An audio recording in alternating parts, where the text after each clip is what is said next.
sila po ay nagpahayag ng kanilang mga nalalaman tungkol dito sa malupit na pandarambong sa Kaban ng Bayan. Nabanggit nilang muli ang 30 Tamarin Street sa South Forbes Park, gayon din ang 14 at 41 Nara Street. Nabanggit din ang opisina ni Saldico sa House of Representatives at bahay daw sa Aguado sa harap ng Malacanang.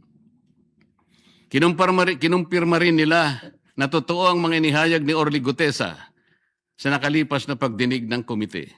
Bukod pa rito, isa sa mga nagsalitang ex-Marines ay tumestigong isinama siya ni Saldico nang magatid daw ng 5 malalaking maleta sa bahay ng Pangulo sa Ilocos Norte. Ayon sa kanyang pahayag, si Congressman Sandro Marcos pa umano ang tumanggap ng pera at ilang oras lamang ang lumipas ay dumating rin daw ang Pangulo at ang unang ginang. Pero ano po ang ginawa ng chairman ng BRC? Sa halip na iharap sa taong bayan at diretsahang tanungin sa kanilang mga pahayag, kahagad na pinag-alinlanganan ang kanilang kredibilidad.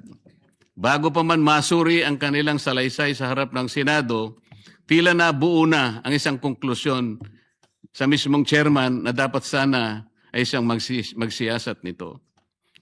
Ipinagkibit-balikat na lamang ang kanilang mga salaysay nang hindi man lang binigyan ng oportunidad na sumagot sa mga konklusyon at teorya. Kung ang kanilang mga pahayag ay hindi kapani-paniwala, lalong nararapat na sila'y paharapin sa isang formal at pagdinig upang doon mismo masubok ang kanilang inihayag. Ang chairman po ba ng BRC ang dapat magpasya kung sino ang dapat ipatawag sa pagdinig kung 20 ang bilang ng miyembro ng Blue Ribbon Committee? Nakonsulta po bang isa-isa ang mga miyembro ng BRC? Kinausap po ba, halimbawa, si Senador Bam, si Senador Kiko, si Senadora Risa, Senador Gatchalian? Nagkaroon po ba ng caucus? Nagkaroon po ba ng hearing man lang para pagpasyan po ang napakalaking bagay nito, Mr. President? Mr. President, sila ay matapang na nagsalita at handang tumestigo ayon sa kanilang nakita.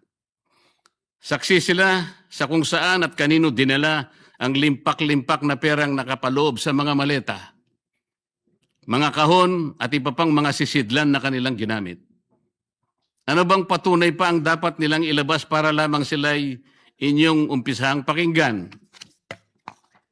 O baka gusto nilang ang maleta pa ang magsalita? Hindi raw kapani-paniwala. Sila nga ang inutusang magdala ng pera, Ginoong Pangulo. Kaya ang tanong, ano bang kinakatakutan ng chairman? Ano na po ba ang nangyari sa pagsunod sa ebidensya? O piling ebidensya lamang ba ang susuriin at ipipikit na lamang ang mata sa iba?